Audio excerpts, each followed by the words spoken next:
This is the second in a series about what popular mechanics called better than a wall. 2 days before Donald Trump was elected president, the Sierra Vista Herald ran a story about a new Border Patrol tower to be built at Montezuma Pass. Border Patrol and Park Service representatives explained that the tower would replace two mobile radar camera trucks parked at the popular tourist attraction. The nonprofit watchdog group American Border Patrol, long a critic of the government's use of technology on the border, took a look at the planned tower. It wasn't happy. It questioned the ability of the towers to detect border threats. The view from the overlook is mostly of heavy scrub oak forest.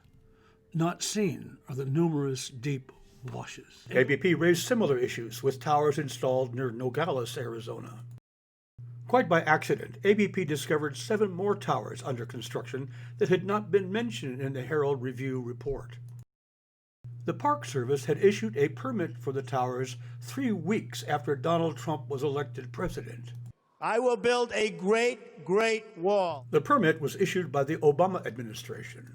Drone footage taken by ABP during the construction of the new towers raised viewshed issues.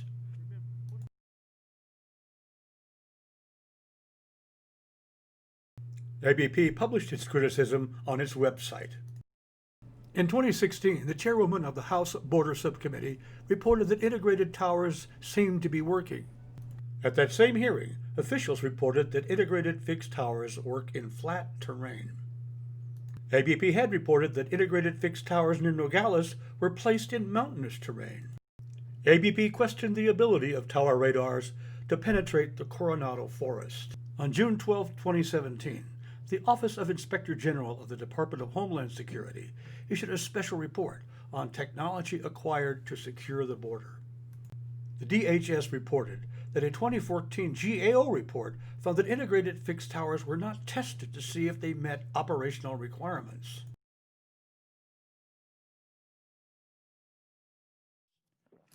For example, integrated fixed towers deployed along the border in Arizona provide a long-range persistent surveillance.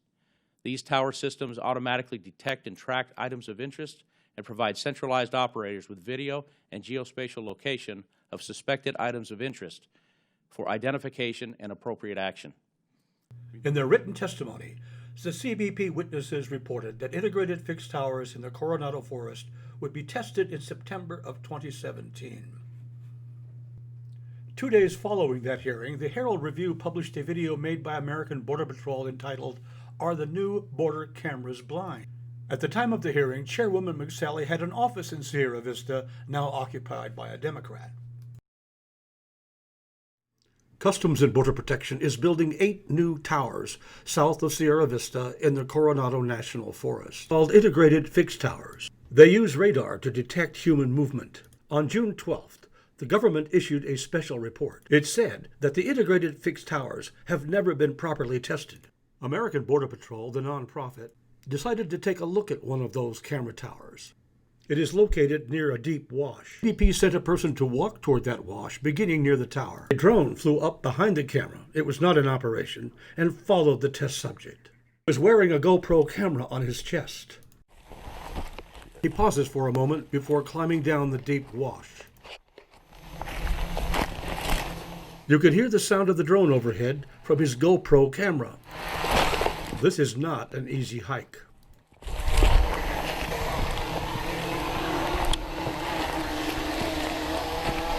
Could the radar atop the camera tower detect him here?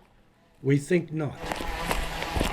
Reaching the bottom of the wash, he heads north in heavy foliage, perfect cover for smugglers and terrorists. This wash runs all the way to Mexico. ABP checked another camera tower nearby and found even deeper washes and heavier forests.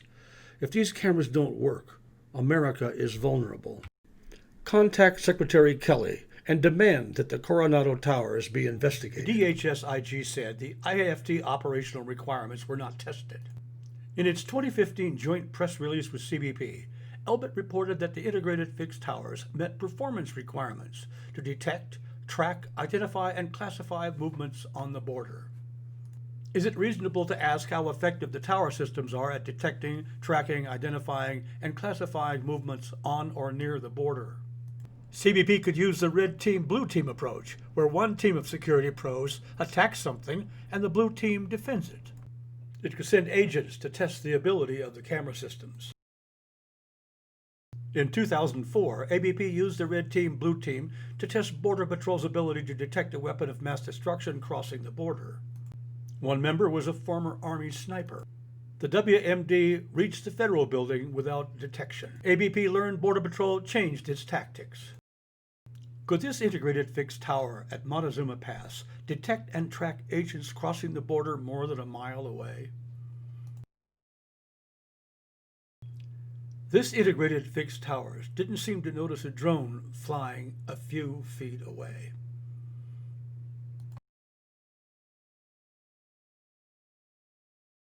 Would it notice red team agents walking through a deep forest 3 miles away? Red team agents would have to cover up deep washes and arroyos and a forest of oak trees as they approach this tower from the border 2 miles away.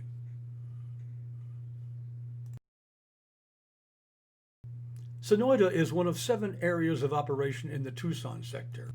The 8 Coronado Forest towers are in the Sonoyta AOR. On February 6, 2018, Elbit issued a press release that CBP had accepted the integrated fixed towers in the Sonoyta AOR. On March 15th, a hearing of the House Border Subcommittee was held, Chairwoman Martha McSally presiding. It was called Bang for the Buck, What Do We Get for $33 Billion? Witnesses were CBP Undersecretary Grady, CBP Acting Deputy Commissioner Vitiello, and Rebecca Gambler of the Government Accountability Office. And today I'm going to highlight our key findings and recommendations. First, as it relates to the deployment of surveillance technologies, DHS has made progress. As of November 2017, DHS had completed deployment of selected technologies to areas in Arizona, Texas, and California. These technologies include fixed and mobile assets with cameras and radars. For example, DHS reported deploying all planned remote video surveillance systems and mobile surveillance capability systems to Arizona. DHS also deployed 15 of 53 integrated fixed tower systems to Arizona as of November 2017. According to Elbit, integrated fixed towers in the Sonoyta AOR were accepted on February 6, 2018. Elbit also reported that Nogales and Douglas towers had been accepted, bringing the total IFTs accepted by CBP to 23. The total given by Ms. Gambler excluded the 8 Coronado towers that were to have been tested the previous September. The DHS IG questioned IFT testing based on a 2014 report by Ms. Gambler. Ms. Gambler could have questioned the CBP person responsible for accepting integrated fixed towers as to the current status. He was sitting next to her at the hearing. Elbit had announced acceptance of the Douglas towers in 2017. 8 towers had been erected, some in questionable locations. In 2019, work began on a new wall 20 miles near Douglas, where towers had been installed 2 years earlier. It is a $400 million project.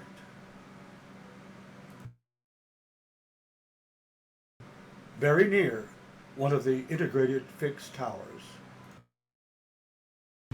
As of June 1st, 2020, DHS had no plans for a new wall south of Fort Huachuca. Apparently, existing vehicle barriers and integrated fixed towers are sufficient to protect Army Intelligence Headquarters. DHS has no plans for a new wall along one of the busiest migration and smuggling corridors in Arizona. Instead, it will rely on 10 integrated fixed towers. Elbit Systems of America sponsored a large booth at the 2019 Border Expo in San Antonio. A click on the booth icon produced an ad for integrated fixed towers. Fine print at the bottom of the ad said our integrated fixed towers cover open terrain. According to Wikipedia, open terrain is terrain which is mostly flat and free of obstructions such as trees and buildings. Did Elbit add this caveat after testing of its integrated fixed towers in Arizona? At the March 15th hearing, Ms. Gambler told Representative Correa that CBP had no way to evaluate any system, including a wall. Here would tell you their people are going to start probing the northern border, the border in the north, as well as their ports of entry.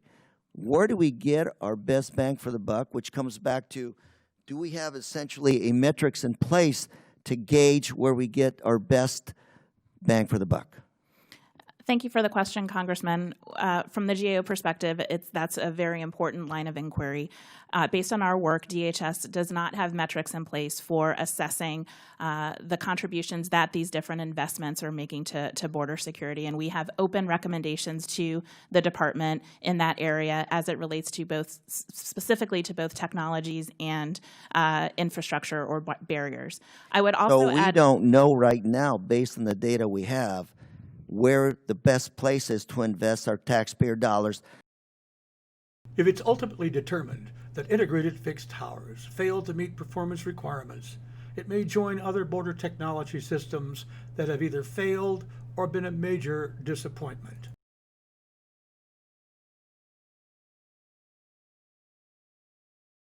The Government Accountability Office has called for the use of border metrics for many years. Under the president's proposal, there's nothing on the table other than what's in his head and what he's saying. GAO looked at it back last summer and said they could find no matrix or anything as to what they would do if they had this money.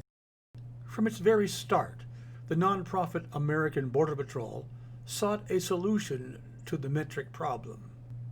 It gave talks at government security conferences.